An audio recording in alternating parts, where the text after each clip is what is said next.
Alrighty, hello everybody. I got a different project on the table now. This is an Anschutz model LG Match 380, 177 caliber, side cocker. I guess it's not a very common gun. This little plastic piece on the end here apparently is unobtainable. This gun came in the mail with this plastic piece shattered, so the client sent me another one off of another gun. I don't know what the poor guy's going to do for a replacement. It'd be wonderful to machine it out of aluminum or something, but it looks pretty complicated.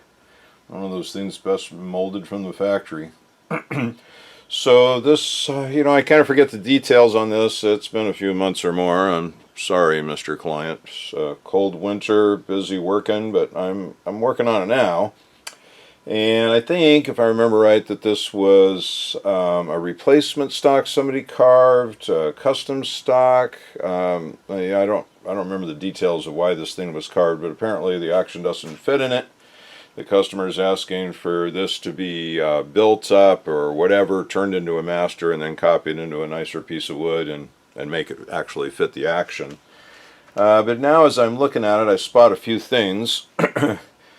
One is strange things with this stock. There's some fills. That's fine. That sometimes is necessary. But here on the fore end, it looks like maybe it's the way they jigged it in their machine, that they had to glue on another little piece of wood in order to shape the front.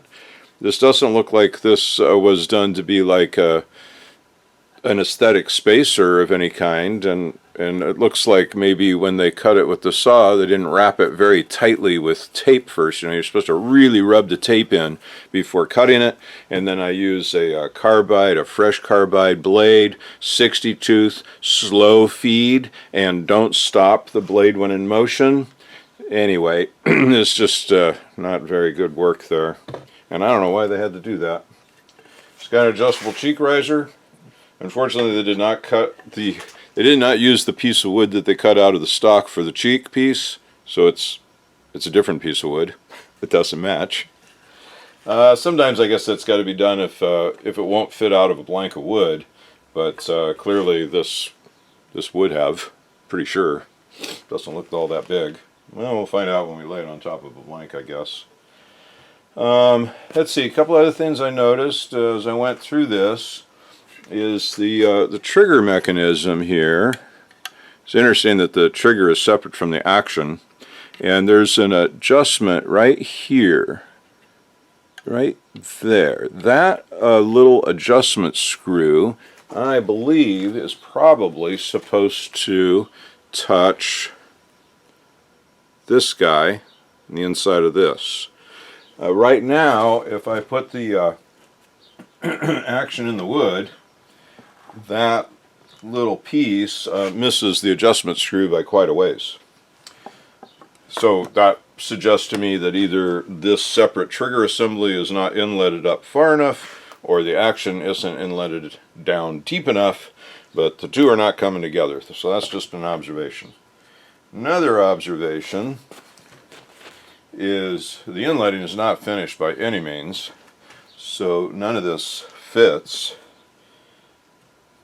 Yeah, I'm sure this is the right stock. I looked through all the projects I've got in the safe and on the shelf, and I'm pretty sure this is the stock that's supposed to go with this action, and the inletting doesn't fit like by a mile. So I think the first thing I would do is take care of the inletting, get the action into the wood, get the trigger assembly up into the wood if it needs to move, do whatever it has to be to make these pieces fit and function. And then by the time we're through with that, there's probably going to be some significant doctoring that won't make this shooter, this stock a shooter, but at that point would be a master. So I'm going to communicate with the client, make sure he and I are on the same page on this, but that would be my first goal, is get this thing inletted into the stock, get the mating pieces to fit the way they're supposed to, and then see where we're at on what we got to do with this. Maybe we turn this into a shooter. Maybe it just needed to be finished inletting, both top and bottom, get these pieces together properly. But If not, we'll throw Bondo on it and do whatever we got to do to turn it into a master and copy it into a nice piece of wood, because, well, this is a very plain piece of wood, just looking at it the way it is. At some point I'll put some oil on it so we can see if there's any figure hiding in it or some nice color, but it looks pretty plain, and it's just straight grain. There's no sweeping of the grain, you know, to give it any strength. So, okay, that's it. Just a quick glance. Oh, there was one other thing I wanted to mention. In the action, there's a spot, get this up here, right there. You see a little yellow crud. There were a couple chunks of what looked like dried bedding compound, or let's see if how can I do this? Put it in the palm of my hand maybe. See if I can get it in the camera. That's a little piece that came off of there. It looks like dried. It's almost like dried hard wax. Yeah, I don't think it's bedding compound now that I'm playing with it. Yeah, I can kind of crush it. So I think it was just hardened wax maybe, or maybe some kind of epoxy or something that just didn't cure right.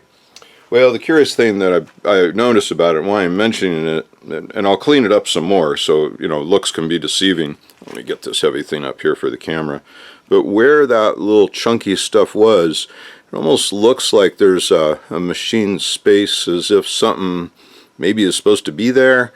Looks like maybe there's two little holes that might have been to locate whatever went there.